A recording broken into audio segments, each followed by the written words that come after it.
والعاقبة للمتقين والصلاة والسلام على سيدنا ونبينا ومولانا محمد وعلى آله وأصحابه وأزواجه وأهل بيته أجمعين. أما بعد فقد قال إمامنا رئيس المحدثين محمد بن إسماعيل البخاري قدس الله سره العزيز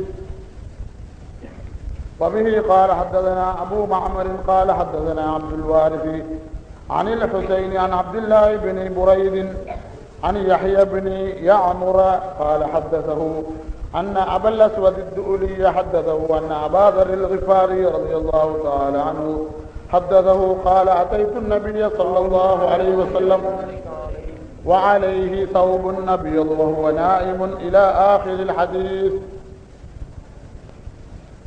24வது நாளாகிய இன்று இப்புனித மஜ்லிஸிற்கு சமூகம் கொடுத்திருக்கின்ற மரியாதைக்குரிய உலமா பெருமக்களே, அல்லாஹு தஆலாவின் நல்லடியார்களே, என் அருமை தாய்மார்களே, சகோதரிகளே, அல்லாஹு தஆலா இப்புனித புகாரி மஜ்லிஸுடைய பரக்கத்தை கொண்டு நம்முடைய நாட்டங்களை நிறைவேற்றி வைப்பானாக. நம்முடைய இதயங்களை பிரகாசிக்கின்ற இதயங்களாக அல்லாஹு தஆலா மாற்றி வைப்பானாக. நமக்கு ஏற்படவிருக்கின்ற பலாய் முசீபத்துகளை அல்லாஹு தஆலா நீக்கி விடுவானாக. 24வது தினமாகிய இன்று பல ஹதீதுகள் வாசிக்கப்பட்டன. அந்த ஹதீதுகளிலே லா இலாஹ இல்லல்லாஹ் முஹம்மது ரசூலுல்லாஹ் என்று சொல்லப்படுகின்ற கலிமத்து தையிபா, கலிமத்து தையிபா பற்றி இடம்பெற்ற ஒரு ஹதீஸை முதலில் உங்களுக்கு எடுத்து சொல்லலாம் என்று நான் நினைக்கிறேன். சகோதரர்களே, சையதுனா அபூ தர்ருல் கிஃபாரி ரலியல்லாஹு தஆலா அன்ஹு அவர்கள் பின்வருகின்ற ஹதீஸை நமக்கு எடுத்து ஓதுகிறார்கள். ஹஜ்ரத் அபூ தர்ருல் கிஃபாரி ரலியல்லாஹு தஆலா அன்ஹு அவர்கள் சொல்கிறார்கள், ஒரு தடவை நான் நபியுல்லாஹி ஸல்லல்லாஹு அலைஹி வஸல்லம் அவர்களிடத்தில் சென்றேன். நபி ஸல்லல்லாஹு அலைஹி வஸல்லம் அவர்கள் வெள்ளை ஆடை அணிந்திருந்தார்கள். வெள்ளை ஆடை அணிந்து கொண்டு நபி ஸல்லல்லாஹு அலைஹி வஸல்லம் அவர்கள் உறங்கிக் கொண்டிருந்தார்கள். நபி ஸல்லல்லாஹு அலைஹி வஸல்லம் அவர்களிடத்திலே நான் போன பொழுது அவர்கள் எழுந்து தூக்கத்திலே இருந்து எழுந்தார்கள். எழுந்து சொன்னார்கள், மாமின் அப்தின் கால லா இலாஹ இல்லல்லாஹ் சும்ம மாத்த அலா தாலிக இல்லா தஹலல் ஜன்னah. நபி ஸல்லல்லாஹு அலைஹி வஸல்லம் அவர்கள் என்ன நிலையிலே இருந்தார்கள் என்பதை நாங்கள் ஆராய வேண்டும். வெள்ளை ஆடை அணிந்தவர்களாக இருந்தார்கள். தூக்கத்திலே இருந்து விழித்து எழுந்தார்கள். தூக்கத்திலே இருந்து விழித்து எழுந்து கொண்டு வெள்ளை ஆடை அணிந்தவர்களாக நாயகம் ஸல்லல்லாஹு அலைஹி வஸல்லம் என்ன சொல்கிறார்கள்? ஒரு அடியார், ஒரு மனிதர் லா இலாஹ இல்லல்லாஹ் என்று சொல்வாரையானால், அது மாத்திரமல்ல, லா இலாஹ இல்லல்லாஹ் என்று சொன்னவர் அந்த லா இலாஹ இல்லல்லாஹ் என்ன தத்துவத்தை சொல்கிறதோ அந்த தத்துவத்திலே அவர் வாழ்ந்து அந்த லா இலாஹ இல்லல்லாஹ் உடைய தத்துவத்திலேயே மௌத்தாகி விடுவாரையானால் தஹலல் ஜன்னah, அவர் சொர்க்கலோகத்திலே நிச்சயமாக நுழைந்து விடுவார் என்று நாயகம் ஸல்லல்லாஹு அலைஹி வஸல்லம் சொன்னார்கள். இங்கு நாயகம் ஸல்லல்லாஹு அலைஹி வஸல்லம் அவர்கள் அமலை குறிப்பிடவில்லை. வணக்கம் செய்வது பற்றி நாயகம் ஸல்லல்லாஹு அலைஹி வஸல்லம் அவர்கள் குறிப்பிடவில்லை. என்ன சொல்கிறார்கள்? லா இலாஹ இல்லல்லாஹ் என்று ஒரு மனிதர் கூறி அந்த லா இலாஹ இல்லல்லாஹ் உடைய கொள்கையிலேயே அவர் மரித்து விடுவாரேயானால் அவர் நிச்சயமாக சொர்க்கம் புகுந்து விடுவார் என்று நாயகம் ஸல்லல்லாஹு அலைஹி வஸல்லம் சொன்னார்கள். அப்பொழுது இந்த ஹதீஸை நமக்கு தருகின்ற ஹஜ்ரத் அபூ தர்ருல் கிஃபாரி ரலியல்லாஹு அன்ஹு கேட்கிறார்கள், நாயகமே, வைன் ஸனா வைன் சரக, லா இலாஹ இல்லல்லாஹ் என்று சொன்னவர் விபச்சாரம் செய்தாலும் சொர்க்கத்திலே பூதுவாரா? அல்லது களவெடுத்தாலும் சரி, திருடினாலும் சரி, விபச்சாரம் செய்தாலும் சரி, அவர் சொர்க்கத்திலே நுழைவாரா என்று இந்த சஹாபி கேட்டார்கள்.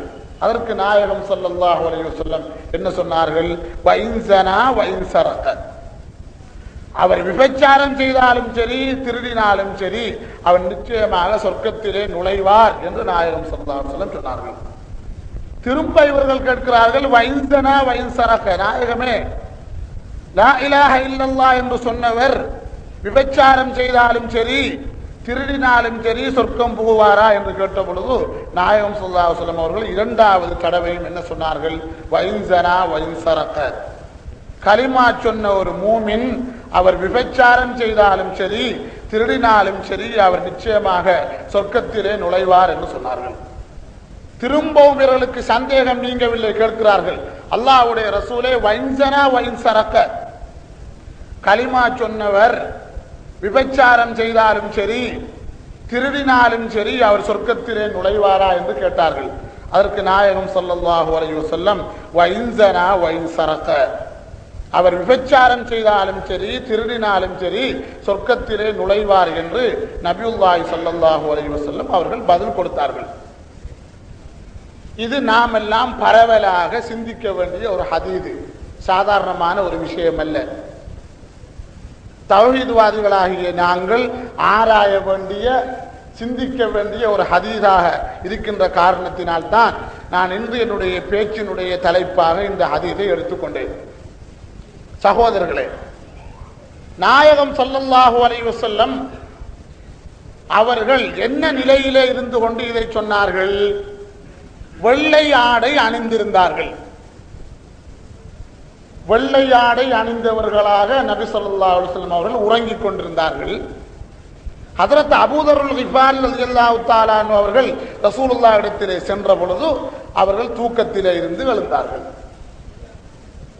தூக்கத்திலே இருந்து எழுந்து கொண்டு நாயகம் ஸல்லல்லாஹு அலைஹி வஸல்லம் அவர்கள் பேசுகின்ற வார்த்தை என்ன?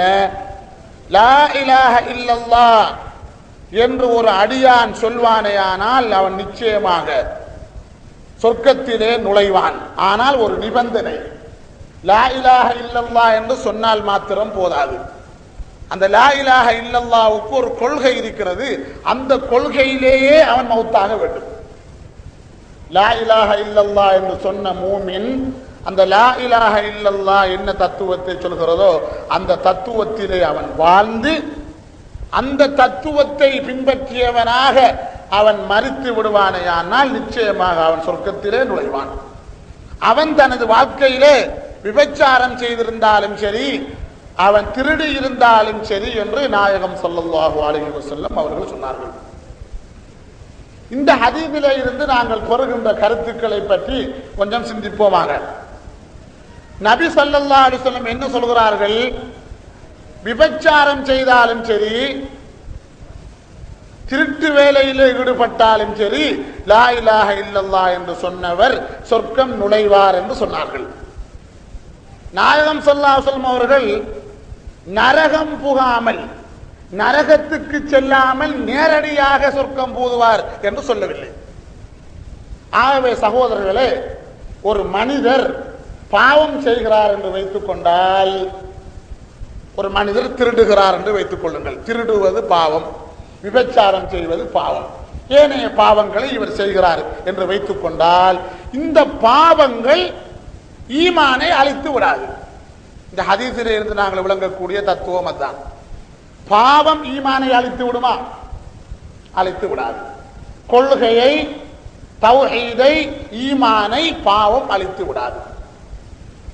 ஒரு மனிதன் பாவம் செய்கிறான் என்று சொன்னால் அந்த பாவத்துக்கேற்ற தண்டனை அல்லாஹ்விடத்திலே அவனுக்கு கிடைக்கும். அல்லாஹ் தஆலா அவனை நரகத்திலே போட்டு வேதனை செய்வான் அல்லது மன்னிப்பான். அது அவனுடைய வேலை, அது நம்முடைய வேலை அல்ல. ஒரு மனிதன் பாவம் செய்வானேயானால் அவனை அல்லாஹ் தஆலா தண்டிப்பான் அல்லது தண்டிக்காமல் விடுவான். பாவம் ஈமானை கெடுத்து விடுமா? கெடுத்து விடாது.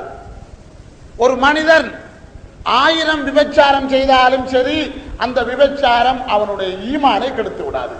ஆகவே பெரும் பாவமோ சிறு பாவமோ ஈமானை கெடுத்து விடாது என்ற தத்துவத்தை இதிலே இருந்து நாங்கள் விளங்கிக் கொள்கிறோம். அதே நேரத்திலே கலிமா சொன்ன அத்துணை மக்களும் கடைசியிலே சொர்க்கம் பூதுவார்கள். லா இலாஹ இல்லல்லாஹ் என்று சொல்லி மாத்திரமல்ல, அந்த கொள்கையிலே வாழ்ந்தார்களே அத்துணை மக்களும் நரகத்திலே ஊழூழி காலம் எந்த காலமும் நரகத்திலே இருக்க மாட்டார்கள். கலிமா சொல்லாதவர்கள் தான், குஃப்ரிலே வாழ்ந்தவர்கள் தான் ஹாலிதீன ஃபீஹா அபதா, நரகிலே எந்த காலமும் நிரந்தரமாக இருப்பார்கள். ஆனால் கலிமா சொன்ன மக்கள் நரகத்திலே நிரந்தரமாக இருக்க மாட்டார்கள். அவர்கள் செய்த பாவங்களுக்கேற்ற தண்டனை அவர்கள் பெற்ற பிறகு அவர்கள் சொர்க்கலோகம் போய்விடுவார்கள். சகோதரர்களே, நபியுல்லாஹி ஸல்லல்லாஹு அலைஹி வஸல்லம் அவர்கள் இங்கு நாங்கள் பாவம் செய்வதை அவர்கள் ஆதரிக்கவில்லை. நாயகம் ஸல்லல்லாஹு அலைஹி வஸல்லம் அவர்கள் தத்துவத்தை உண்மையை சொல்கிறார்கள். பாவம் செய்வதால் பாவம் என்ன செய்து விடாது, நம்முடைய கொள்கைக்கு அது பங்கமாக அமைந்து விடாது. பாவத்தின் மூலமாக கொள்கை கட்டு விடாது. கொள்கை வேறு, பாவம் வேறு. ஆனால் ஒரு மனிதன் நிறைய பாவம் செய்வதால் அவனுடைய கொள்கை அவனை விட்டு நீங்கி அவனிலே குஃபுர் வந்து விடாது நிச்சயமாக பாவத்தை கொண்டு. அதே நேரத்திலே லா இலாஹ இல்லல்லாஹ் என்று கலிமா சொன்னவர்கள் அனைவர்களும் நிச்சயமாக சொர்க்கத்திலே நுழைந்தாகுவார்கள். அவர்கள் எவ்வளவுதான் பாவம் செய்தாலும் சரி, அந்த பாவத்துக்கேற்ற தண்டனையை அவர்கள் அனுபவித்த பிறகு சொர்க்கத்திலே நுழைவார்கள் என்ற கருத்தை நாயகம் ஸல்லல்லாஹு அலைஹி வஸல்லம் அவர்கள் இங்கே தருகிறார்கள். லா இலாஹ இல்லல்லாஹ் என்று ஒரு மனிதன் சொல்வது மாத்திரமல்ல, வமாத்த அலா தாலிக என்று ரசூலுல்லாஹ் சொல்றார்கள். லா இலாஹ இல்லல்லாஹ் என்று சொன்னவர் அந்த லா இலாஹ இல்லல்லாஹ்வுடைய தத்துவத்தை விளங்கி அந்த தத்துவத்தை உணர்ந்தவராக லா இலாஹ இல்லல்லாஹ்வுடைய தத்துவத்திலேயே அவர் என்ன செய்ய வேண்டும், மரிக்க வேண்டும் என்று நாயகம் ஸல்லல்லாஹு அலைஹி வஸல்லம் அவர்கள் சொல்கிறார்கள். அப்படியானால் லா இலாஹ இல்லல்லாஹ் எவ்வளவு தன்மை வாய்ந்த ஒரு சொல்லு பாருங்கள். லா இலாஹ இல்லல்லாஹ் என்ற வார்த்தை சாதாரணமானதல்ல. எவ்வளவுதான் பாவம் செய்தாலும் கூட அந்த பாவங்களை எல்லாம் மிகைத்து விடக்கூடிய தத்துவம் உள்ளது லா இலாஹ இல்லல்லாஹ். அப்படியானால் லா இலாஹ இல்லல்லாஹ் சாமானியமான ஒரு வார்த்தையா அல்லது தத்துவம் உள்ள ஆழமுள்ள ஒரு வார்த்தையா என்று நாம் சிந்திக்கும் பொழுது லா இலாஹ இல்லல்லாஹ் நாம் சிந்திக்க வேண்டிய, உணர வேண்டிய ஒரு வார்த்தை. இன்று பெரும்பாலான முஸ்லிம்கள், மிகவும் கவலைக்குரிய விஷயம் என்னவென்றால், பெரும்பாலான முஸ்லிம்கள் கலிமாவை பற்றி சிந்திப்பதில்லை. இன்று வணக்கங்கள், தொழுகை, நோன்பு, ஜகாத்து, ஹஜ்ஜி, வணக்கங்களிலே இருக்கின்ற ஆர்வம் மக்களுக்கு கலிமாவிலே இருக்கிறதா? அர்கானுல் இஸ்லாமி ஹம்சத்துன், இஸ்லாத்துடைய தூண்கள் எத்துணை, இஸ்லாத்துடைய அடிப்படைகள் 5. முதலாவது ஷஹாதத்து அல்லா இலாஹ இல்லல்லாஹ் வ அன்ன முஹம்மதர் ரசூலுல்லாஹ். முதலாவது லா இலாஹ இல்லல்லாஹ் என்ற கலிமாவை சொல்வது. அடுத்தபடியாகத்தான் தொழுவது, நோன்பு பிடிப்பது, ஜகாத் கொடுப்பது, ஹஜ்ஜி செய்வது. இன்று நீங்கள் பரவலாக சொல்லுங்கள். முஸ்லிம்கள் வாழக்கூடிய எந்த ஊராக இருந்தாலும் சரி, எந்த நாடாக இருந்தாலும் சரி, நீங்கள் சொல்லுங்கள், லா இலாஹ இல்லல்லாஹ் முஹம்மதுர் ரசூலுல்லாஹ் என்ற கலிமாவுக்கு மக்கள் முக்கியத்துவம் கொடுக்கிறார்களா? இல்லை. அதை விளங்க வேண்டும் என்ற ஆர்வம் இருக்கிறதா? இல்லை. கலிமாவுக்கு கொடுக்கின்ற முக்கியத்துவம் மிக குறைவாகத்தான் இருந்து கொண்டிருக்கிறது. எல்லோரும் சொல்கிறார்கள் லா இலாஹ இல்லல்லாஹ். பச்சை கிளியை கூண்டிலே வைத்து வளர்த்து அதற்கு லா இலாஹ இல்லல்லாஹ் என்று சொல்லிக் கொடுத்தால் அது நிச்சயமாக சொல்லும். அதே போன்றுதான் இன்று முஸ்லிம்களில் 99% மக்களுடைய ஹால் நிலை போய்கொண்டிருக்கிறது. சகோதரர்களே, கலிமாவை பற்றி சிந்திப்பதில்லை. வணக்க வழிபாடுகளிலே இருக்கின்ற ஆர்வம், தொழுகையிலே இருக்கின்ற ஆர்வம், நோன்பிலே இருக்கின்ற ஆர்வம், அது மாத்திரமல்ல, உலமாக்கள் என்று சொல்லக்கூடிய அறிஞர்களுக்கு அவர்கள் வணக்க வழிபாட்டுக்கு கொடுக்கக்கூடிய முக்கியத்துவம், வணக்கங்களை பற்றி மக்கள் மத்தியிலே பேசக்கூடியவர்கள் கலிமாவுடைய தத்துவத்தை பற்றி பேசுகிறார்களா என்றால் மிக குறைவாக இருந்து கொண்டிருக்கிறது. சகோதரர்களே, நாம் எல்லாம் சிந்திக்க வேண்டிய ஒரு விஷயம் என்பதற்காகத்தான் நான் இன்று என்னுடைய பேச்சினுடைய தலைப்பாக நான் இந்த ஹதீஸை எடுத்துக்கொண்டேன். லா இலாஹ இல்லல்லாஹ் எவ்வளவு தத்துவமானது. இந்த சஹாபி எப்படி கேட்கிறாங்க? 3 முறை மடக்கி கேட்கிறாங்க. லா இலாஹ இல்லல்லாஹ் என்று சொன்னவர் அவர் ஜினா செய்தாலும் சரியா திருடினாலும் சரியா நாயகமே என்று கேட்டதற்கு நாயகம் ஸல்லல்லாஹு அலைஹி வஸல்லம் அவர்கள் அந்த ஜினா செய்வதை திருடுவதை நாயகம் ஸல்லல்லாஹு அலைஹி வஸல்லம் அது பெரும் பாவமாக இருந்தாலும் கூட அந்த பாவ தோஷங்களை எல்லாம் மிகைத்து விடக்கூடியது கலிமா லா இலாஹ இல்லல்லாஹ் என்று நாயகம் ஸல்லல்லாஹு அலைஹி வஸல்லம் சொல்லிக் கொண்டே இருந்தார்கள். அப்படியானால் லா இலாஹ இல்லல்லாஹ்வுடைய தத்துவம் என்ன? அதை பற்றி எல்லா மக்களும் விளங்க வேண்டியது அவசியம் அல்லவா சகோதரர்களே? நாயகம் ஸல்லல்லாஹு அலைஹி வஸல்லம் இன்னும் ஒரு முறை சொன்னார்கள், அஃதலு மா குல்து அன வன்னபியூன மின் கப்லி லா இலாஹ இல்லல்லாஹ். முஹம்மதாகிய நானும் எனக்கு முன் வாழ்ந்த நபிமார்களும் உலகத்திலே பேசினார்களே எத்தனையோ கோடிக்கணக்கான வார்த்தைகள், அந்த வார்த்தைகளில் எல்லாம் மிகவும் சிறந்தது லா இலாஹ இல்லல்லாஹ் என்று சொன்னார்கள் நாயகம் ஸல்லல்லாஹு அலைஹி வஸல்லம். எப்படி சொன்னார்கள்? முஹம்மதாகிய நானும் எனக்கு முன் வந்த தீர்க்கதரிசிகள் நபிமார்கள் அவருடைய வாழ்க்கையிலே எத்தனை வார்த்தை பேசியிருப்பார்கள் சகோதரர்களே. நானும் எனக்கு முன் வந்த நபிமார்களும் இந்த உலகத்திலே பேசினார்களே வார்த்தைகள், அந்த வார்த்தைகளில் எல்லாம் மிக மேலானது லா இலாஹ இல்லல்லாஹ் என்று சொன்னார்கள் நாயகம் ஸல்லல்லாஹு அலைஹி வஸல்லம். லா இலாஹ இல்லல்லாஹ் மிஃப்தாஹுல் ஜன்னah. லா இலாஹ இல்லல்லாஹ் என்ற கலிமா சொர்க்கத்தினுடைய திறவுகோல், திறப்பு என்று சொன்னார்கள் நாயகம் ஸல்லல்லாஹு அலைஹி வஸல்லம் அவர்கள். திறப்புக்கு நிச்சயமாக பற்கள் இருக்க வேண்டும் அல்லவா? பற்கள் இல்லாத திறப்பால் கதவை திறக்க முடியாது. அந்த லா இலாஹ இல்லல்லாஹ் என்ற அந்த திறப்பினுடைய பற்கள் என்னவென்றால் அதனுடைய தத்துவங்கள். லா இலாஹ இல்லல்லாஹ்விலே அடங்கி இருக்கக்கூடிய தத்துவங்கள் தான் அந்த லா இலாஹ இல்லல்லாஹ் என்ற சொர்க்கத்தின் திறவுகோளுடைய பற்கள் என்ற அடிப்படையிலே நாயகம் ஸல்லல்லாஹு அலைஹி வஸல்லம் அவர்கள் பேசியிருக்கிறார்கள்.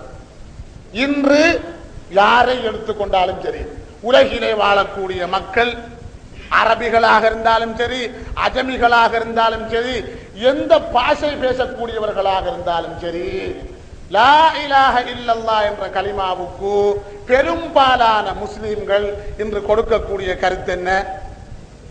லா மஅபூத பிஹக்கின் இல்லல்லாஹ், வணக்கத்துக்குரிய நாயன் அல்லாஹுவை தவிர யாரும் இல்லை என்றுதான் இன்றுள்ளவர்கள் அதற்கு மாயனா பொருள் கொடுக்கிறார்கள். அறிஞர்களாக இருந்தாலும் சரி, பொதுமக்களாக இருந்தாலும் சரி, எல்லோரும் கொடுக்கக்கூடிய பொருள் என்ன? வணக்கத்துக்குரிய நாயன் அல்லாஹ்வை தவிர யாரும் இல்லை என்று சொல்கிறார்கள். இது சரியா பிழையா? இது மாபெரிய பிழை, சாதாரணமான பிழை அல்ல. லா இலாஹ இல்லல்லாஹ் என்பதற்கு வணக்கத்துக்குரிய நாயன் அல்லாஹுவை தவிர யாரும் இல்லை என்று கருத்து கொடுப்பது இது பெரிய பிழை. வணக்கத்துக்குரிய நாயன் அல்லாஹ் தான், அல்லாஹ்வைத்தான் வணங்க வேண்டும், அவன் அல்லாத யாரையும் வணங்கக்கூடாது. அது தத்துவம் வேறு, அது கலிமாவுடைய மானா அல்ல. வணக்கத்துக்கு லாயக்கானவன், வணங்கப்படுவதற்கு தகுதியானவன் அல்லாஹ் தான். அது ஒரு முஸ்லிமுடைய கொள்கையாக இருக்க வேண்டும். அல்லாஹ்வை தவிர உள்ள சிருஷ்டிகளை வணங்க முடியாது, அல்லாஹ்வைத்தான் வணங்க வேண்டும். அது ஒரு மூமினுடைய கொள்கையாக இருக்க வேண்டுமே தவிர லா இலாஹ இல்லல்லாஹ் என்ற வார்த்தையினுடைய கருத்து அதுவல்ல. ஏனென்றால் நான் சில நியாயங்கள் உங்களுக்கு சொல்ல போகிறேன். நீங்கள் இதற்கு முதல் கேட்ட விஷயமாக இருந்தாலும் கூட உங்களுக்கு நினைவுபடுத்துவதற்காக நான் சில கருத்துக்களை சொல்கிறேன். லா இலாஹ இல்லல்லாஹ் என்ற வார்த்தைக்கு வணக்கத்துக்குரிய நாயன் அல்லாஹுவை தவிர யாரும் இல்லை என்று சொல்வது மாபெரிய தவறு. அது தவறு என்பதற்கு நான் சில நியாயங்கள் காட்டுகிறேன். அந்த நியாயங்களை நீங்கள் சிந்திக்கும் பொழுது நிச்சயமாக விளங்கிக் கொள்ளலாம். முதலாவது நியாயம் என்ன தெரியுமா? முதலாவது நியாயம், லா இலாஹ இல்லல்லாஹ் என்ற இந்த கலிமாவுக்கு வணக்கத்துக்குரிய நாயன் அல்லாஹுவை தவிர யாரும் இல்லை என்று சொல்வது தவறு என்பதற்குரிய முதலாவது நியாயம், லா இலாஹ இல்லல்லாஹ் என்பது வழிந்துரை செய்யப்படக்கூடிய ஒரு வசனம் அல்ல. லா இலாஹ இல்லல்லாஹ் என்பது சாதாரணமான ஒரு வசனமா? குர்ஆனிலே இடம்பெற்ற ஒரு திருவசனம், அல்லாஹ்வுடைய வசனம். லா இலாஹ இல்லல்லாஹ் என்பது குர்ஆனிலே இடம்பெற்ற 6666 வசனங்களில் ஒரு வசனம் லா இலாஹ இல்லல்லாஹ். இந்த லா இலாஹ இல்லல்லாஹ் என்பது எப்படியான வசனம் தெரியுமா? வலிந்துரை செய்ய முடியாத வசனம். இதற்கு வலிந்துரை செய்யக்கூடாது. உங்களுக்கு தெரியும் சகோதரர்களே, அல்லாஹு தஆலா அவனுடைய திருக்குர்ஆனில் இடம்பெற்ற வசனங்களை இரண்டாக பிரித்திருக்கிறான். ஆயாத்துன் முஹக்கமாத்துன் வ உஹரு முத்தஷாபிஹாத். குர்ஆனிலே இடம்பெற்றிருக்கக்கூடிய 6666 வசனங்களும் இரண்டு வகை, முஹக்கம், முத்தஷாபிஹாத். முஹக்கமாத், முத்தஷாபிஹாத் என்று இரண்டு பகுதிகளாக அல்லாஹ் பிரித்தான், நாங்கள் பிரிக்கவில்லை. எப்படி? முஹக்கமாத் என்றால் வலிந்துரை செய்ய முடியாத ஆயத்துகள், அதற்கு நேரடியான பொருளைத்தான் கொடுக்க வேண்டும், அதற்கு வலிந்துரைகள் வைக்க முடியாது, அப்படியான வசனங்களும் உண்டு. இன்னும் சில ஆயத்துகள் இருக்கின்றன முத்தஷாபிஹாத், வலிந்துரை செய்ய வேண்டிய வசனங்கள். உதாரணமாக வைத்துக் கொள்ளுங்கள், வலிந்துரை செய்யப்படாத வசனங்களுக்கு நான் ஒரு உதாரணம் சொல்கிறேன். வலிந்துரை என்றால் என்ன என்பதை நீங்கள் தெரிந்து கொள்வதற்காக உதாரணமாக நான் சொல்கிறேன். நான் காலையில் உரட்டி சாப்பிட்டேன் என்றால் இது வலிந்துரை செய்ய முடியாத ஒரு வசனம். நான் காலையில் உரட்டி சாப்பிட்டேன், இது பகிரங்கமான ஒரு வசனம், இதிலே ஒளிப்பு மறைப்பொன்றும் இல்லை. நான் சொல்கிறேன், நான் காலையிலே உரட்டி சாப்பிட்டேன் என்றால் நீங்கள் என்ன விளங்குவீர்கள்? மௌலவி இன்று காலை உரட்டி சாப்பிட்டிருக்கிறார் என்று விளங்குவீர்கள். இன்னும் சொல்கிறேன், நான் காலையிலே பசியாறினேன், காலையிலே பசியாறினேன் என்றால் இது வலிந்துரை செய்ய வேண்டிய வசனம். நீங்க எப்படி வலிந்துரை செய்யணும் என்ன கேட்பீங்க? காலையில பசியாறினேன்னு சொன்னா என்ன? புட்டி சாப்பிட்டீங்களா, உரட்டி சாப்பிட்டீங்களா, இல்ல சோறு சாப்பிட்டீங்களான்னு கேட்பீங்க. காலையில் உரட்டி சாப்பிட்டேன் என்பது முஹக்கம், அதாவது வலிந்துரை இல்லாத நேரடியான கருத்தை கொடுக்கின்ற வசனம். நான் காலையிலே பசியாறினேன் என்பது வலிந்துரை செய்ய வேண்டிய, விளக்கம் சொல்ல வேண்டிய வசனம். இப்படி அல்லாஹ் சுப்ஹானஹு வ தஆலா அவனுடைய ஆயத்துகளை குர்ஆனிலே இடம்பெற்றிருக்கக்கூடிய 6666 ஆயத்துகளையும் அல்லாஹ் தஆலா இரண்டு விதமாக பிரித்திருக்கிறான், முஹக்கமாத், முத்தஷாபிஹாத். முஹக்கமாத் என்றால் என்ன? அதற்கு நேரடி மானா கொடுக்க வேண்டும், நேரடி கருத்து, அதற்கு வலிந்துரை செய்ய முடியாது. முத்தஷாபிஹாத் என்றால் என்ன? வலிந்துரை செய்ய வேண்டிய வசனங்கள். அல்லாஹ் தஆலா அவனுடைய திருக்குர்ஆனிலே சொல்கிறான், வ உஹரு முத்தஷாபிஹாத்துன் லா யஅலமுஹுன்ன கஸீரும் மினன் நாஸ். வ உஹரு முத்தஷாபிஹாத்துன், அதாவது அல்லாஹ் தஆலா அந்த முத்தஷாபிஹான வசனங்களை பற்றி சொல்லும் பொழுது சொல்கிறான், அதாவது வலிந்துரை செய்யப்படக்கூடிய வசனங்களுடைய மானாவை எல்லோரும் விளங்கிக் கொள்ள மாட்டார்கள். லா யஅலமுஹுன்ன இல்லல்லாஹு வர்ராசிகூன ஃபில் இல்மி. குர்ஆனிலே இருக்கின்ற வலிந்துரை செய்யப்படக்கூடிய வசனங்களை யார் விளங்கிக் கொள்வார்கள்? அல்லாஹ்வும் அறிவிலே பாண்டித்தியம் பெற்றவர்களும் தான் விளங்கிக் கொள்வார்கள் என்று அல்லாஹ் சொல்லிவிட்டார். குர்ஆனிலே இருக்கின்ற இரண்டாவது பகுதி, வலிந்துரை செய்யப்படக்கூடிய அந்த ஆயத்துகளை எல்லோரும் விளங்க முடியாது. யார் விளங்குவான்? விளங்குவான் அறிவிலே ராசிகூன ஃபில் இல்மி, அறிவிலே பாண்டித்தியம் பெற்றவர்கள் தான் அதை விளங்கிக் கொள்வார்கள். இப்பொழுது நீங்கள் எதை விளங்கிக் கொள்கிறீர்கள்? குர்ஆனிலே இடம்பெற்றிருக்கக்கூடிய இரண்டு விதமான ஆயத்துகள், முஹக்கமாத், முத்தஷாபிஹாத். முஹக்கமாத் என்றால் அதை எல்லோரும் விளங்கித்தான் ஆக வேண்டும், எல்லோரும் விளங்குவார்கள். முத்தஷாபிஹாத் என்றால் எல்லோரும் விளங்க மாட்டார்கள். இப்பொழுது நீங்கள் சொல்லுங்கள், கலிமா லா இலாஹ இல்லல்லாஹ் என்ற இந்த வசனம் எதுவாக இருக்க வேண்டும்? இது எல்லோரும் விளங்கிக் கொள்ளக்கூடிய முஹக்கமாக இருக்க வேண்டுமா, அல்லது அறிஞர்கள் மாத்திரம் விளங்கக்கூடிய முத்தஷாபிஹாக இருக்க வேண்டுமா? நீங்களே சொல்லுங்கள், உங்களுடைய அக்கல் என்ன சொல்கிறது? அல்லாஹ் தஆலா இறக்கி வைத்திருக்கக்கூடிய ஆயத்துகள் இரண்டு வகை, முஹக்கம், முஹக்கமாத், முத்தஷாபிஹாத். எல்லோரும் விளங்கிக் கொள்ள வேண்டிய வசனங்களும் எல்லோரும் இரேசாக விளங்கக்கூடிய வசனங்களும் உண்டு. அல்லாஹ்வும் அறிவிலே பாண்டித்தியம் பெற்றவர்களும் மாத்திரம் விளங்கக்கூடிய வசனங்களும் குர்ஆனிலே உண்டு. இப்பொழுது நீங்கள் சொல்லுங்கள், கலிமா எந்த பகுதியாக இருக்க வேண்டும்?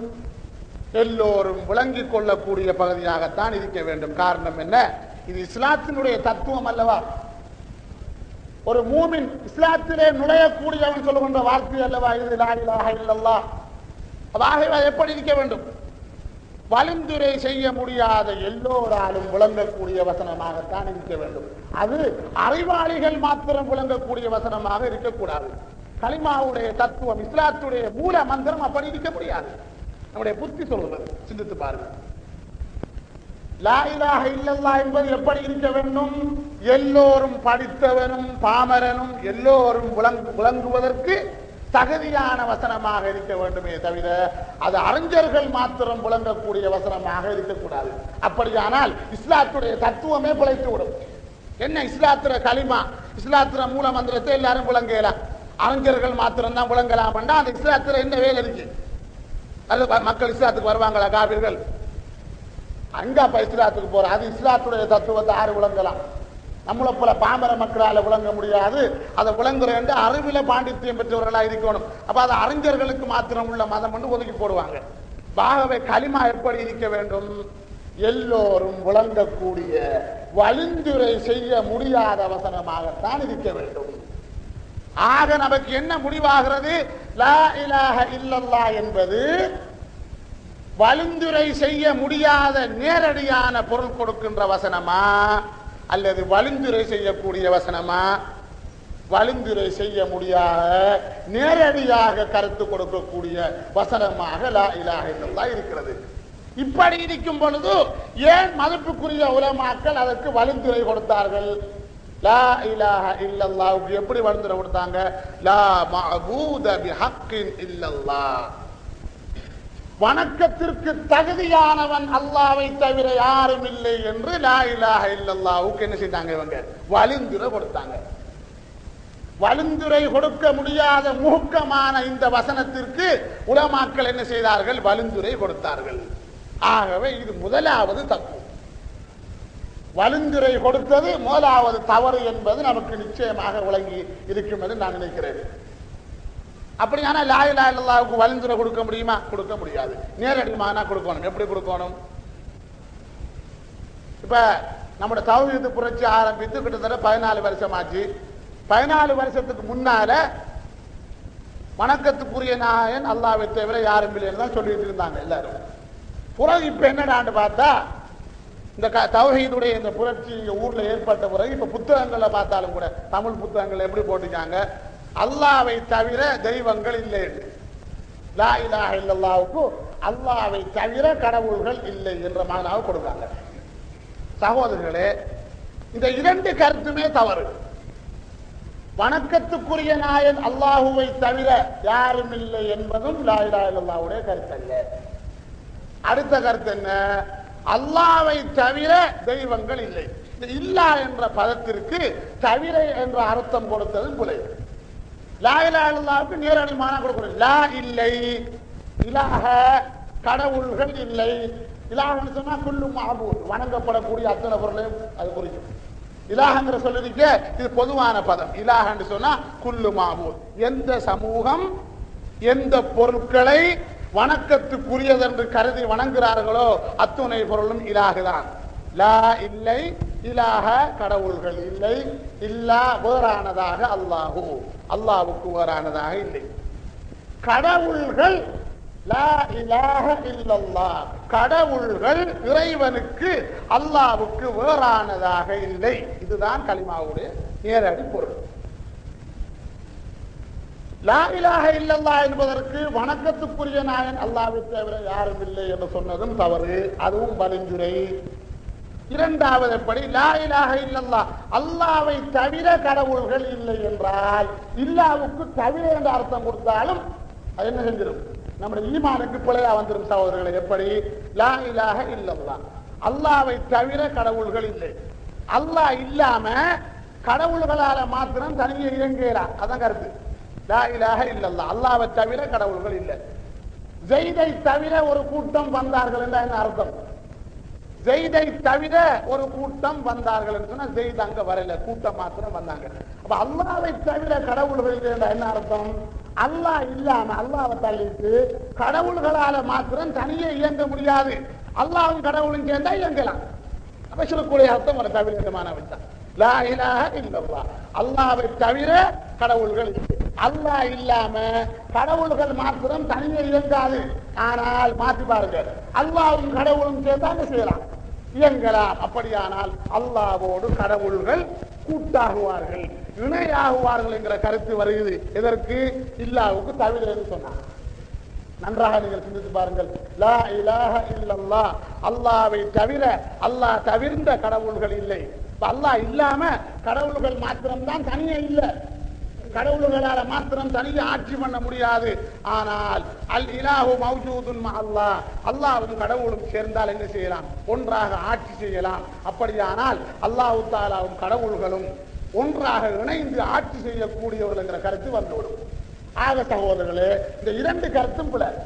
வணக்கத்துக்குரிய நாயன் அல்லாஹ்வை தவிர யாரும் இல்லை என்பதும் பிழை. அதே நேரத்தில் அல்லாஹ்வை தவிர கடவுள்கள் இல்லை என்பதும் பிழை. எப்படி நாம கருத்து வைக்கணும்? லா இலாஹ இல்லல்லாஹ், லா இல்லை, இலாஹ கடவுள்கள் இல்லை, இல்லல்லாஹு இறைவனுக்கு அல்லாஹ்வுக்கு வேறானதாக இல்லை. கடவுள்கள் வேறு, இறைவன் வேறு அல்ல. அப்படித்தான் காபிர்கள் எண்ணிக்கொண்டிருந்தார்கள், அல்லாஹ் வேறு கடவுள்கள் வேறு என்று. அந்த வேற்றுமை என்பது இல்லை. லா இலாஹ இல்லல்லாஹ், இந்த கடவுள்கள் எல்லாம் அல்லாஹ் தான், அல்லாஹ்வுக்கு வேறானதாக இல்லை. கடவுள்கள் எல்லாம் அல்லாஹ்வாக இருக்கும் பொழுது எல்லாம் அல்லாஹ்வாகத்தான் இருக்க வேண்டும் சகோதரர்களே. லா இலாஹ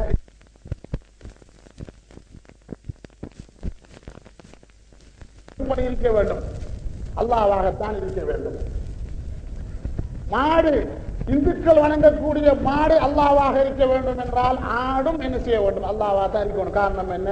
மாடு சிருஷ்டியா இருப்பது போல ஆடும் சிருஷ்டி தான். ஆகவே கடவுள்கள் எல்லாம் சிருஷ்டியாக இருப்பதால் அல்லாஹு தஆலா அவனே இந்த கடவுள்களாக இருப்பதால் எல்லா சிருஷ்டிகளும் கடவுள்கள், அல்லாஹ் என்பது அங்கே உறுதியாகிறது சகோதரர்களே. அப்போ இப்ப நீங்க எப்படி மானா வைக்கணும்? லா இலாஹ இல்லல்லாஹ், கடவுள்கள் அல்லாஹ்வுக்கு வேறானதாக இல்லை, கடவுள்கள் எல்லாம் அல்லாஹ் தான். இது நேரடி மானா. இதுல இருந்து புலங்கிற மானா என்ன? எல்லாம் அல்லாஹ். கடவுள்கள் எல்லாம் அல்லாஹ்வாக இருக்குமானால் எல்லா சிருஷ்டிகளும் அல்லாஹ்வாக தான் இருக்கணும். காரணம் என்ன? கடவுள்கள் சிருஷ்டியா சிருஷ்டி இல்லையா? சிருஷ்டி. நாங்க பாருங்க, எத்தனை கடவுள்கள் இருக்கு. நெருப்பு வணங்க நெருப்பு வணங்குறாங்க, அப்ப நெருப்பு ஒரு கடவுள், அவனுக்கு நெருப்பு வணங்கி. இந்துக்கள் மாட்டை வணங்குறாங்க, தெய்வங்களை வணங்குறாங்க. அப்போ எல்லா கடவுள்களும் எந்த சமூகம் எந்த வஸ்துக்களை வணங்குகிறதோ அதெல்லாம் அல்லாஹ்வாக இருக்குமானால் எல்லா சிருஷ்டிகளும் எப்படி இருக்க வேண்டும்? கடவுள்களாக அல்லாஹ்வாகத்தான் இருக்க வேண்டும். ஆகவே நீங்க எப்படி மானா வைக்கணும்? லா இலாஹ இல்லல்லாஹ், அல்லாஹ்வை தவிர அல்லாஹ்வுக்கு வேறானதாக ஒன்றும் இல்லை. லா இலாஹ, எந்த சிருஷ்டிகளும் இல்லை, இல்லல்லாஹ் அல்லாஹ்வுக்கு வேறானதாக இல்லை. இறைவனுக்கு வேறான, இறைவன் அல்லாத, அல்லாஹ் அல்லாத எந்த பொருளும் இல்லை என்பதுதான் லா இலாஹ இல்லல்லாஹ்வுடைய மானா. சரி, இப்ப நீங்க கேட்கலாம், லா இலாஹ இல்லல்லாஹ்வுக்கு நம்முடைய பாட்டம் கூட்டம் அப்படித்தானே சொல்லி வந்தாங்க என்று. எப்படி சொல்லி வந்தாங்க? வணக்கத்துக்குரிய நாயன் அல்லாஹ்வை தவிர யாரும் இல்லை. எப்படி சொல்லி வந்தாங்க? வணக்கத்துக்குரிய நாயன் அல்லாஹ்வை தவிர யாரும் இல்லை என்றுதான சொல்லி வந்தாங்க. அதை எப்படி நீங்க எப்படி என்று சொல்லுவீங்க என்று நீங்கள் கேட்கலாம். உங்களுக்கு நான் ஒரு நியாயம் சொன்னேன். என்ன நியாயம் சொன்னேன்? லா இலாஹ இல்லல்லாஹ் என்பது வழிமுறை செய்ய முடியாத அல்லாஹ்வுடைய வசனம் என்று சொன்னேன். அதற்கு வழிமுறை செய்ய முடியாது. இரண்டாவது விளக்கம் எப்படி என்றால், சகோதரர்களே, வணக்கத்துக்குரிய நாயன் அல்லாஹ்வை தவிர யாரும் இல்லை என்பது லா இலாஹ இல்லல்லாஹ்வுடைய பொருள் என்று வச்சுங்க. அதான் பொருள் என்று வச்சுங்க. அப்படி வச்சுட்டால் ரசூலுல்லாஹ்வுடைய காலத்தை எடுத்து பாருங்க. ரசூலுல்லாஹ்வுடைய காலத்துல, ரசூலுல்லாஹ்வுடைய காலத்துல வாழ்ந்த காபிர் என்ன கொள்கையில் இருந்தான்? இந்த கடவுளை எல்லாம் வணக்கத்துக்குரிய நம்பிட்டு இருந்தான். ரசூலுல்லாஹ்வுடைய காலத்துல வாழ்ந்தார்களே, அபூ ஜஹல், உத்பா, ஷைபா, அவங்க எல்லாம் எப்படி வாழ்ந்தாங்க? இந்த கடவுள் எல்லாம் வணக்கத்துக்குரியது, வணக்கத்துக்கு அருகதை உள்ளவங்க எண்ணிட்டு இருந்தாங்க. அப்ப ரசூலுல்லாஹ் சொல்லிருக்கணும், லா இலாஹ இல்லல்லாஹ், நீங்க சொல்றது போல வணக்கத்துக்குரியவன் அல்லாஹ் தான், இந்த கடவுள்கள் இல்லைன்னு சொல்லிருக்கணும். ரசூலுல்லாஹ்வுடைய காலத்தில் வாழ்ந்தவங்க எந்த கொள்கையில் இருந்தாங்க? அவங்களும் எப்படி கொள்கையில் இருந்தாங்கன்னு சொன்னா, அல்லாஹ் மாத்திரம் வணக்கத்துக்குரியவன். நம்முடைய கொள்கை அவ தெய்வங்களை வணக்கத்துக்குரியது எந்த காபிரும் சொல்லல. காபிர்கள் வணங்கினாங்களே சாமிகள், அந்த சாமிகளில் எந்த சாமியும் வணக்கத்துக்குரியதுன்னு சொன்னாங்களா? காபிர்கள் சொல்லவே இல்லை. அதுக்கு என்ன ஆதாரம்? வலகின் சால்தவும் மன் ஹலக ஸமாவாதி வல் அர்ல, நபியே, திருக்குர்ஆன் வசனம், அல்லாஹ்வுடைய குர்ஆன் வசனம். நபியே, அந்த காபிர்களை பார்த்து நீங்கள் கேளுங்கள், இந்த வானம் பூமி எல்லாம் யாரப்பா படைச்சேன்னு கேட்டால் அவங்க என்ன சொல்லுவாங்களா? லே கூலுன்னல்லாஹ், அல்லாஹ் படைச்சான் என்று சொல்லுவார்கள். இது குர்ஆன். நபியே முஹம்மதே, இந்த வானம் பூமிகளை படைச்சவன் யாரு, மலையை பெய்ய வைக்கிறவன் யாருன்னு நீங்க கேட்டால் அவங்க என்ன சொல்லுவாங்க? அல்லாஹ் என்று சொல்வார்கள். சரி, அப்ப அல்லாஹ் ஒத்துக்கொள்ளானா இல்லையா? காபிர். ரசூலுல்லாஹ்வுடைய காலத்துல வாழ்ந்த காபிர் எல்லாம் அல்லாஹ் இல்லை என்று மறுக்கல, நாஸ்திகனா இருக்கல, அல்லாஹ் ஒருவன் இருக்கிறான் என்று நம்பித்தான் இருந்தாங்க. சரி, அப்ப நீங்க ஏன் அந்த அல்லாஹ் வணங்காம இதுகளை வணங்குறீங்க? நீங்க அல்லாஹ் வணங்க, நாங்க வணங்குற மாதிரி அல்லாஹ் வணங்காம ஏன் அப்பா நீங்க இதுகளை வணங்குறீங்கன்னு கேட்டா அவன் என்ன சொன்னான்? மா நஅபுதுஹும் இல்லா லியுகர்ரிபூனா இலல்லாஹ், இவர்களை நாங்கள் வணங்குவது எதற்காக தெரியுமா? இந்த சாமிகள் எல்லாம் அல்லாஹ் பக்கத்திலே எங்களை சேர்க்க வேண்டும். அவன் லட்சியம் எப்படி இருந்துச்சு? அல்லாஹ் அடைகிறதா? காபிர லட்சியம் என்ன? அல்லாஹ் அடையதான். அப்படிதான் குர்ஆன் வருது. மா நஅபுதுஹும், இந்த சாமிகளை நாங்கள் வணங்கவில்லை, இல்லா லியுகர்ரிபூனா இலல்லாஹ், அல்லாஹ் பக்கத்திலே இந்த சாமிகள் எங்களை சேர்த்து வைக்க வேண்டும், இதுதான் எங்களுடைய நோக்கம் என்று சொன்னான். அப்படியானால் அந்த காபிருடைய நோக்கம் எப்படி இருந்தது? வணக்கத்துக்குரியவன் அல்லாஹ் தான், அவனை அடைவதுதான் லட்சியம் என்பதை அந்த காபிர் நம்பி இருந்தான். இப்ப நம்முடைய கொள்கை, இப்ப நாம சொல்றது போல வணக்கத்துக்குரிய நாயன் அல்லாஹ்வை தவிர யாரும் இல்லைன்னு சொன்னா அப்ப என்ன கருத்து வந்துடும்? அந்த காபிர்கள் இருந்த கொள்கையும் இப்ப நாங்க சொல்ற கொள்கையும் உண்டாகிவிடும். இப்ப நாயகம் ஸல்லல்லாஹு அலைஹி வஸல்லம் அவர்கள் வணக்கத்துக்குரிய நாயன் அல்லாஹ்வை தவிர யாரும் இல்லைன்னு அதுக்கு சொல்லி இருந்தா ஏன் அங்க பிரச்சனை வந்துச்சு? அவன் அந்த கொள்கையில இருந்தான். காபிர் என்ன சொன்னான்? அபூ ஜஹல் என்ன சொன்னான்? உத்பா என்ன சொன்னான்? ரசூலுல்லாஹ்வுடைய காலத்திலே வாழ்ந்த காபிர் எப்படி சொன்னாங்க? வணக்கத்துக்குரியவன் அல்லாஹ் தான் என்றாங்க. அப்ப கலிமா என்ன சொல்லுது? வணக்கத்துக்குரியவன் அல்லாஹ். அப்ப ரெண்டு ஒன்று தானே, சண்டை வந்துச்சு, யுத்தம் வந்துச்சு.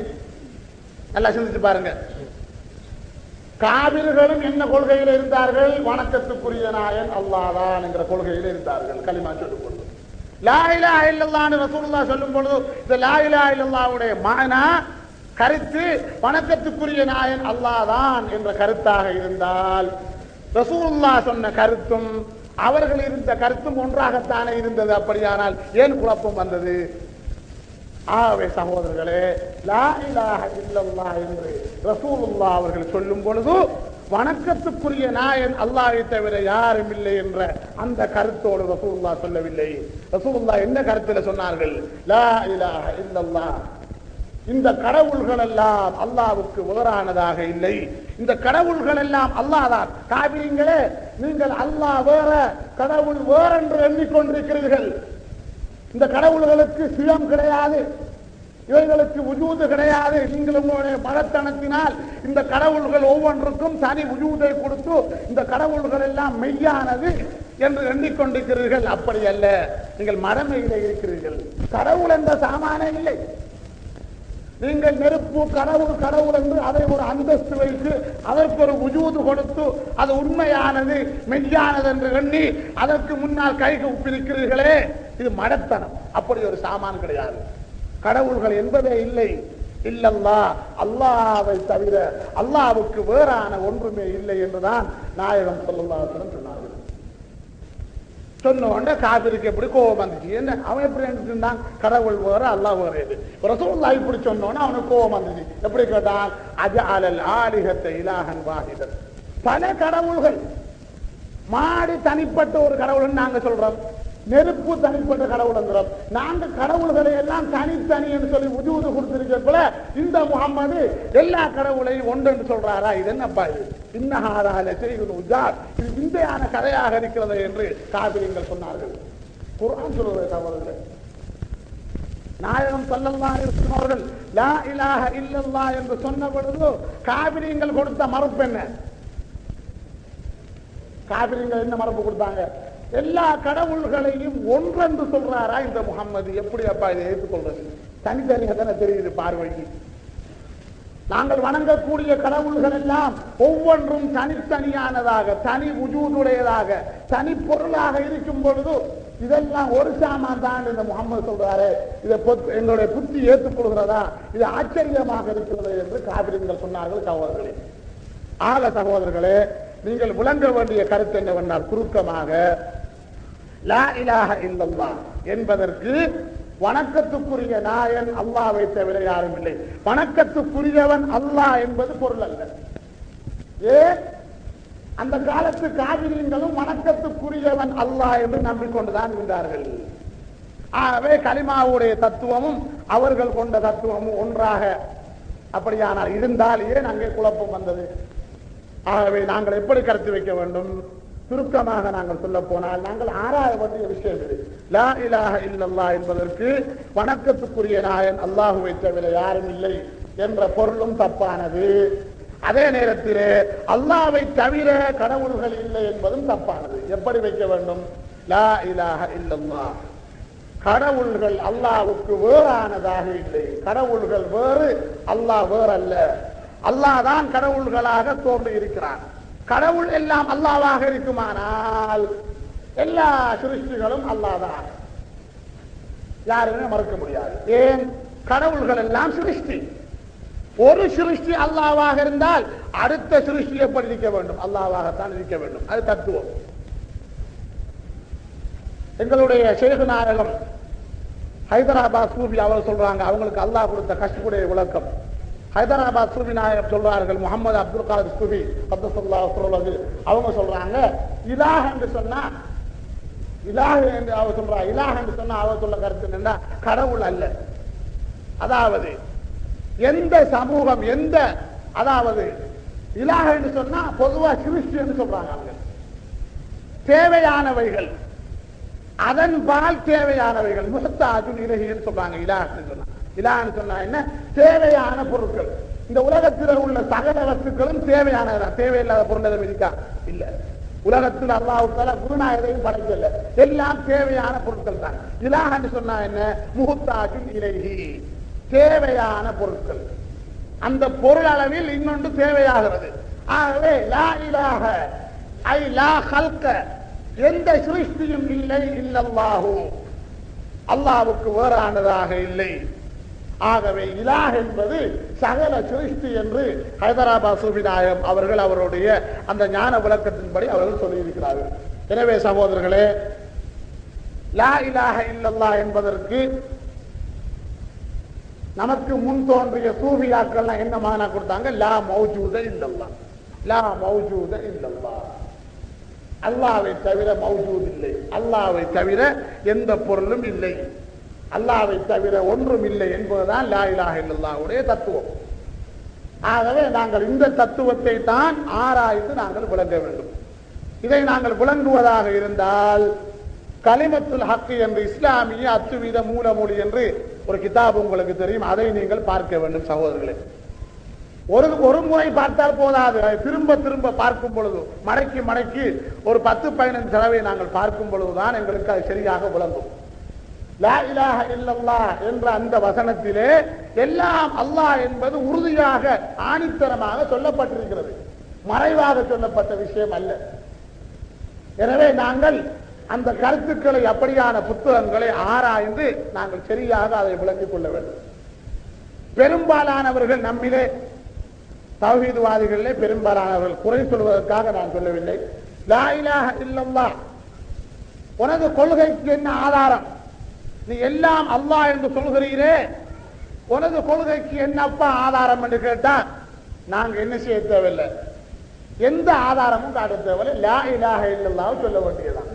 லா இலாஹ இல்லல்லாஹ். இதுதான் எனக்கு ஆதாரம். கலிமா நாங்கள் பேசுவது, நாங்கள் போகின்ற வழி கலிமாவுடைய தத்துவம். லா இலாஹ இல்ல அல்லாஹ் என்பதுதான் எல்லாம் அல்லாஹ், அல்லாஹ்வை தவிர ஒன்றுமில்லை என்பதற்கு ஆதாரம் என்று நாங்கள் சொல்ல வேண்டும். அதை கொஞ்சம் விளக்கு பார்க்கலாம். லா இலாஹ இல்லல்லாஹ் என்பது எப்படி எல்லாம் அல்லாஹ் என்று விளங்கிக் கொள்கிறாய் என்று கேட்டால் எங்களுக்கு கொஞ்சமாவது விளக்கம் சொல்லக்கூடிய ஒரு தன்மை இருக்க வேண்டும் சகோதரர்களே. லா இலாஹ இல்லல்லாஹ் என்ற இந்த தெளிவான இந்த கலிமாவுக்கு வழிந்துரை பொய்யான கருத்து கொடுத்தார்களே, இதை பற்றி நாயகம் ஸல்லல்லாஹு அலைஹி வஸல்லம் அவருடைய காலத்திலேயே சொன்னார்கள். கைருல் குரூனி கர்னி, நூற்றாண்டுகளில் காலங்களில் நூற்றாண்டுகளில் மேலான நூற்றாண்டு என்னுடைய நூற்றாண்டுன்னு சொன்னாங்க ரசூலுல்லாஹ். நான் வாழ்ந்த காலம், அதற்கு பிறகு சஹாபாக்களுடைய காலம், அதற்கு பிறகு தாபியீன்களுடைய காலம். ரசூலுல்லாஹ் 3 காலத்துக்கு சொன்னாங்க நல்ல காலங்கள் என்று. சும்மா யப்சுல் கதிபன்னாங்க ரசூலுல்லாஹ். பிறகு 4வது நூற்றாண்டிலே ஒரு பொய் பரவும் பண்ணாங்க. ஒரு பொய் என்னாங்க, பொய்கள் சொல்லல. எப்படி ரசூலுல்லாஹ் சொன்னாங்க? கைருல் குரூனி கர்னி, நூற்றாண்டுகளில் சிறந்த நூற்றாண்டு எனது நூற்றாண்டுன்னு சொன்னாங்க ரசூலுல்லாஹ் வாழ்ந்த காலம். சும்மல்லதீன யலூனஹும், பிறகு சஹாபாக்களுடைய காலம். சும்மல்லதீன யலூனஹும், பிறகு தாபியீன்களுடைய காலம். பிறகு சும்ம யப்சுல் கதிபு, ஒரு பொய் பரவும் பண்ணாங்க ரசூலுல்லாஹ். யப்சு, அந்த ஒரு பொய் பரவிடும். அந்த ஒரு பொய் எது? கலிமாவுக்கு கொடுத்த வழிந்துரை. இதுதான் பொய் வைத்தார்கள். கலிமாவுக்கு இப்படியான ஒரு பொய்யான கருத்து உண்டாகும் என்று. ஆகவே சகோதரர்களே, நாங்கள் தெளிவாக இன்னும் அழகி நாங்கள் அதை ஆராய வேண்டும். லா இலாஹ இல்லல்லாஹ்வுடைய தத்துவத்தை, அதில் இருக்கின்ற கருத்துக்களை நாங்கள் தெளிவாக ஆராய வேண்டும். சிந்தையோடு நாங்கள் ஆராயும் பொழுதுதான் அதில் இருக்கக்கூடிய தத்துவங்களை நாங்கள் விளங்கிக் கொள்ளலாம். சகோதரர்களே, எல்லாம் அல்லாஹ் என்று சொல்லும் பொழுது லா இலாஹ இல்லல்லாஹ் என்ன சொல்கிறது? எந்த சிருஷ்டிகளும் அல்லாஹ்வுக்கு வேறானதாக இல்லை. எல்லா சிருஷ்டிகளும் அல்லாஹ் தான், அவனுடைய கோலங்கள் தான் என்று நாம் சொல்லும் பொழுது சிலர் எப்படி தெரியுமா நினைக்கும்? அப்ப எல்லாத்தையும் மணங்குறையாண்டு கேட்கும். எல்லாம் அல்லாஹ்னு சொன்னோன்னா அடுத்த கேள்வி என்ன வருது? அப்ப எல்லாத்தையும் நாங்க வணங்குவோமாண்டு. அப்படி ஒரு அவசியம் இருக்கிறதா? அல்லாஹ் எல்லா சிருஷ்டிகளும் அல்லாஹ் சொல்லும் பொழுது அப்ப எல்லாத்தையும் வணங்கணும் என்கிற ஒரு அவசியம், அது எப்படியாவது ஒரு வீணான ஒரு பொய்யான ஒரு வதந்தியான ஒரு கேள்வியாது. அப்படி கேட்கக்கூடாது. அப்படி ஒரு கேள்வி வராது. எல்லாத்தையும் வணங்க வேணுமாண்டு. சகோதரர்களே, முஸ்லீம்களாகிய நாங்கள் தொழும் பொழுது ஏதாவது முன்னுக்கு வைக்கிறோமா? தொழும் பொழுது நாங்கள் எந்த பொருளையும் முன்னுக்கு வைக்கவில்லை. ஏன் வைக்கவில்லை? நாங்கள் ஒரு பொருளை முன்னுக்கு வைத்தால், ஒரு பொருளை முன்னுக்கு வைத்து நாங்கள் அதற்கு முன்னால் நின்று வணங்கும் பொழுது என்ன ஆகும்? அந்த பொருளிலே அல்லாஹ்வை கட்டுப்படுத்தியவர்களாகும். ஒரு தூணை வச்சுக்கிட்டு இந்த தூணை கொண்டு அதை அல்லாஹ்வை வச்சுட்டு நாங்க அந்த தூண்ல அதுக்கு முன்னுக்கு நாங்க தொழும் பொழுது தூண்ல அல்லாஹ்வை கட்டுப்படுத்தி வணங்கும் பொழுது என்ன ஆகிடும்?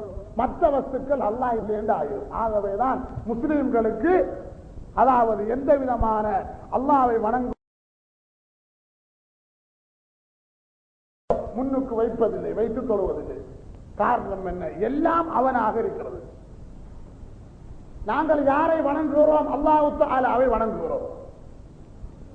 எனவே இப்படியான ஒரு கேள்வி அது அவசியம் இல்லாத ஒரு கேள்வி. எல்லாம் அல்லாஹ் என்று சொன்னா எல்லாத்தையும் வணங்கணுமா கேட்கிறது. அப்படி ஒரு அவசியமா? அப்படி ஒரு அவசியம் இல்லை. அப்படி ஒரு கேள்வி வரவே வராது. அப்படி ஒரு கேள்விக்கு இடமில்லை இஸ்லாத்தில். எல்லாம் அல்லாஹ் என்று சொல்லும் பொழுது நாங்கள் அதை வணங்க வேண்டுமா என்ற ஒரு கேள்வி அங்கே வராது. சகோதரர்களே, நாங்கள் எதையும் வணங்க வேண்டிய அவசியம் இல்லை. நாங்கள் எப்படியான அல்லாஹ்வை வணங்குகிறோம்? தன்சீஹும் தஸ்பீஹும் இரண்டும் உடையவன், இரண்டு நிலை உடைய அல்லாஹ்வைத்தான் நாங்கள் வணங்கிக் கொண்டிருக்கிறோம். அல்லாஹ்வை நாங்கள் தஸ்பீஹை மாத்திரம் கட்டுப்படுத்தி வணங்குறோமா? அல்லாஹ் இந்த பிரபஞ்சங்களாக அவன் வந்து விட்டான், அல்லாஹ் சிருஷ்டிகள் தான், அல்லாஹ் வேறு ஒன்றும் இல்லை, அல்லாஹ் அழிந்து விட்டான் என்கிற உணர்வில் வணங்குறோமா? சகோதரர்களே, இல்லை. இந்த ரெண்டு பிரிக்கணும். ரெண்டு நிலையும் நாங்க மறந்து விடக்கூடாது. தன்சீஹ் தஸ்பீஹ். அல்லாஹ் தஆலா ஒரு நிலையில் அவன் இருக்கிறான், அல்லாஹ்வுடைய நிலை, தன்சீஹுடைய நிலை. நிலையை யாரும் காண முடியுமா? காணவும் முடியாது, தொடவும் முடியாது, ஒன்றுமே செய்ய முடியாது. குன்ஹு ஸாத், அல்லாஹ் தஆலா குன்ஹு ஸாத், அவனுடைய யதார்த்த ஸாத்துடைய நிலைமை. உருவம் இல்லாத நிலை, ஜடம் இல்லாத நிலை, எல்லை இல்லாத நிலை, கோலம் இல்லாத ஒரு நிலை அல்லாஹ்வுக்கு இருக்கிறது. அதை விட்டு அவன் மாறிவிட்டானா? இல்லை, அவன் அப்படியே இருக்கிறான். அப்படியே இருந்து கொண்டு இப்படி வந்திருக்கிறான். அவன் நாங்க அல்லாஹ் வணங்கும் பொழுது எப்படிதான் அல்லாஹ் வணங்குறோம்? இரண்டு நிலை உள்ள அல்லாஹ். அவன் தாத்துக்கு தன்சீஹும் இருக்கிறது, தஸ்பீஹும் இருக்கிறது. உருவமற்றவன், எல்லையற்றவன், கோலமற்றவன், குறிப்பற்றவன். அவன் அப்படி இருக்கிறான். அப்படி இருந்து கொண்டு இப்படியும் வந்திருக்கிறான். இப்படி வந்ததால் அல்லாஹு தஆலா இந்த சிருஷ்டிகளாக கோலம் எடுத்ததால் அவன் உருவமற்ற நிலையிலே இருந்து நீங்கி விட்டானா? இல்லை, அவன் அப்படியே இருக்கிறான். சிலாக்கள் எப்படி என்றா தெரியுமா? மனமுரண்டா சொல்றாங்க. எப்படி? அப்ப அல்லாஹு தஆலா சிருஷ்டியா வந்துட்டான். அப்ப அல்லாஹ் வந்து ஒரு சாமா இல்லை. ஏதோ நாங்க அல்லாஹு தஆலாவை தஸ்பீஹில, இந்த உருவங்கள்ல மாத்திரம் கட்டுப்படுத்தியது போல சில வதந்திகளை பரப்புறாங்க சகோதரர்களே. அப்படி அல்ல. நம்முடைய கொள்கை என்ன? அல்லாஹு தஆலா உருவமற்றவன், எல்லையற்றவன், கோலமற்றவன், குறிப்பற்றவன். அந்த நாயன் அல்லாஹு தஆலா அப்படி இருக்கிறான். அப்படி இருந்து கொண்டு அவன் இப்படி வந்திருக்கிறான், சிருஷ்டிகளாக வந்திருக்கிறான். வந்ததால் அவன் அழிந்து விட்டானா? இல்லை. நாங்கள் உதாரணமா சொல்ல போனால் இந்த பஞ்சு சாரணாக வந்து விட்டது. பஞ்சு இருக்கா? பஞ்சு இல்ல, சாரணா இருக்கிறது. அது போல அல்லாஹ் தஆலா இல்லாம ஆயிட்டானா? இந்த பஞ்சு அழிஞ்சு நூலாகி சாரணாக இருக்கிறது போல அல்லாஹ் தஆலா இல்லாமல் அவன் அழிந்து விட்டானா? இல்லை, அவன் அப்படியே இருக்கிறான். நான் உங்களுக்கு ஏற்கனவே ஒரு தடவை சொல்லி இருக்கிறேன். நாயகம் ஸல்லல்லாஹு அலைஹி வஸல்லம் சஹாபாக்கள் ரசூலுல்லாஹ் இடத்துல கேட்டாங்க, திரும்ப திரும்ப கேட்டாங்க. எப்படி கேட்டார்கள்?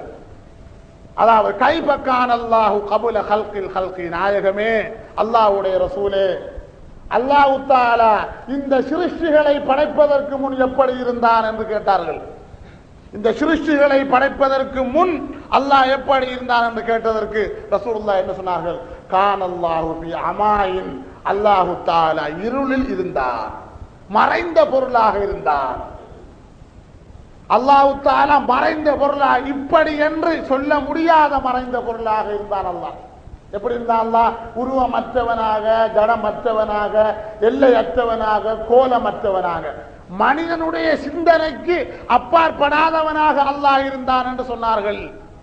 பிறகு சஹாபாக்கள் கேட்கிறாங்க, அல்லாஹ்வுடைய ரசூலே, கைஃப கான அல்லாஹு பஅத ஹல்கில் ஹல்கி, அல்லாஹ் தஆலா இந்த சிருஷ்டிகளாக வெளியான பிறகு அல்லாஹ் எப்படி இருக்கிறான் என்று கேட்டதற்கு ரசூலுல்லாஹ் என்ன சொன்னார்கள்?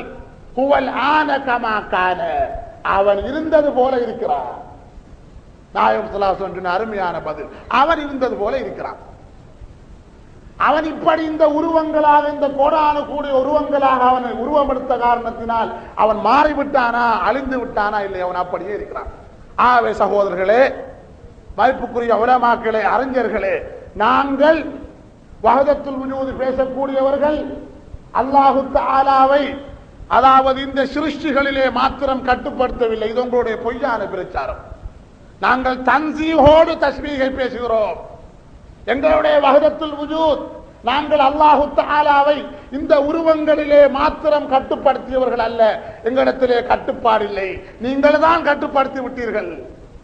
அல்லாஹு தஆலாவுக்கு தன்சீஹிலே கட்டுப்படுத்தி விட்டவர்கள் நீங்கள். இந்துக்கள் அல்லாஹுவை தஸ்பீஹிலே கட்டுப்படுத்தினார். இந்துக்களுடைய கொள்கை என்ன? சத்திய சாய் பாபா போன்ற இந்துக்களுடைய கொள்கை என்ன? அல்லாஹ் தஸ்பீஹா வந்துட்டா அங்க ஒன்றும் இல்லை. இதுதான் இந்துக்கள கொள்கை. தஸ்பீஹிலே எல்லாம் முடிஞ்சு அல்லாஹ் தஆலா சிருஷ்டிகளாக வந்து விட்டான், அங்க ஒன்றும் இல்லை. தன்சீஹ். மதிப்புக்குரிய உலமாக்களாகிய நீங்க என்ன பண்றீங்க? அல்லாஹ்வை தன்சீஹில கட்டுப்படுத்துறீங்க. அவனை பார்க்கல, தொடங்கல, அவனுக்கு உருவம் இல்லை, ஜடம் இல்லை. இது ரெண்டும் தப்பு. அல்லாஹு தஆலாவை தன்சீஹ் வெறும் உருவமற்ற நிலையிலே கட்டுப்படுத்துவதும் தப்பு. அப்பொழுதும் அல்லாஹ் கட்டுப்பட்டவனாகி விடுவான். அல்லாஹ்வை கட்டுப்படுத்த முடியுமா சகோதரர்களே? ஆகவே இந்துக்கள் என்ன செய்தார்கள்? அல்லாஹு தஆலாவை தஸ்பீஹ் இந்த சிருஷ்டிகளிலே மட்டுப்படுத்தி விட்டார்கள். வஹதத்துல் வஜூதை ஏற்றுக்கொள்ளாத அறிஞர்கள் அல்லாஹ்வை தன்சீஹ், அல்லாஹ்வுக்கு உருவம் இல்லை, ஜடம் இல்லை, எல்லை இல்லை, கோலம் இல்லை என்று அல்லாஹ் எங்கோ அரசிலே இருக்கிறான், குயவன் சட்டியை செய்தது போல குயவன் எங்கோ இருக்கிறான், சட்டி எங்கோ இருக்கிறது என்ற கொள்கையிலே வாழ்ந்து விட்டார்கள். ஆனால் உண்மையான முஹக்கிக் யாரு? உண்மையான தௌஹீதுவாதி யாரு? அல்லாஹ்வை கட்டுப்படுத்தாதவன், இரண்டும் சொன்னவன். வயின் குல்த பித்தஷ்பீஹி குந்த முகையிதா வயின் குல்த பித்தஷ்பீஹி குந்த முஹத்திதா வயின் குல்த பில் அம்ரைனி குந்த முஸத்திதா. ஷேகுல் அக்பர் சொன்னார்கள், மனிதா, நீ அல்லாஹ்வை தன்சீஹிலே உருவமற்ற நிலையிலே கட்டுப்படுத்தியவனாகுவாயானால் நீயும் அல்லாஹ்வை கட்டுப்படுத்தி விட்டாய். அல்லாஹ் தஆலா தஸ்பீஹிலே வந்து விட்டான் என்று சொல்வாரேயானால் நீயும் அல்லாஹ்வை கட்டுப்படுத்தி விட்டாய். நீ என்ன செய்ய வேண்டும்? இரண்டு முன்னோடத்தில் இருக்க வேண்டும், தன்சீஹ் தஸ்பீஹ். ஆக சகோதரர்களே, அன்று எங்களுடைய மதிப்புக்குரிய இப்ராஹிம் மௌலவி அவர்கள் பேசும் பொழுதும் கூட உங்களுக்கு நிறைய அதாவது வஹதத்துல் வஜூத் சம்பந்தமான விளக்கங்களை தந்தார்கள். வஹதத்துல் வஜூதை பேச துவங்கினால் நேரங்கள் போதாது. உங்களுக்கு விளங்கப்படுத்த நினைத்தால் அதாவது நேரங்கள் அதிகமாக தேவைப்படுகிறது. ஆகவே நாங்கள் கொஞ்சம் கொஞ்சமாக உங்களுக்கு சொல்லி வருகிறோம். தௌஹீத்வாதிகளாகிய நீங்கள் ஒரு அளவு நீங்கள் இந்த விஷயங்களை புரிந்தவர்கள். நான் உங்களிடத்தில் கூறிக்கொள்வது என்னவென்றால், லா இலாஹ இல்லல்லாஹ்வுடைய இந்த தத்துவத்தை நீங்கள் விளங்கிக் கொள்வதற்கு அதாவது எங்களுடைய நெல்லிக்குப்பம் அப்துல் ரஹ்மான் அவர்கள் எழுதிய அதாவது இஸ்லாமிய அத்துவித மூலமொழி கலிமத்துல் ஹக் என்ற அந்த நூலை நீங்கள் பார்க்க வேண்டும். வேறு நூல்களை நீங்கள் பார்க்க வேண்டிய அவசியம் இல்லை. அந்த நூலை பார்த்தால் நீங்கள் தத்துவங்களை சரியாக விளங்கிக் கொள்வீர்கள் என்று நான் கேட்டு என்னுடைய பேச்சை முடித்து விடைபெறுகிறேன். அல்லாஹு தஆலா நம்முடைய பாவங்களை மன்னித்தருள்வானாக. லா இலாஹ இல்லல்லாஹ் முஹம்மதுர் ரசூலுல்லாஹ் என்ற கலிமாவை சரியாக புரிந்து அதன்படி வாழக்கூடிய மக்களிலே அல்லாஹு தஆலா உங்களையும் என்னையும் சேர்த்தருள்வானாக. அல்லாஹு தஆலாவுக்கு தன்சீஹ் தஸ்பீஹ் என்ற இரண்டு நிலைகளை ஒத்துக்கொண்டு அல்லாஹ்வுடைய பேரின்ப காட்சியை இந்த உலகத்திலும் மறுமையிலும் பார்க்கக்கூடிய நல்ல வாய்ப்பை அல்லாஹு தஆலா எனக்கும் உங்களுக்கும் தந்தருள்வானாக. வாஹிர் தவானா அல்ஹம்துலில்லாஹி ரப்பில் ஆலமீன். அஸ்ஸலாமு அலைக்கும் வரஹ்மத்துல்லாஹி வபரகாத்துஹு.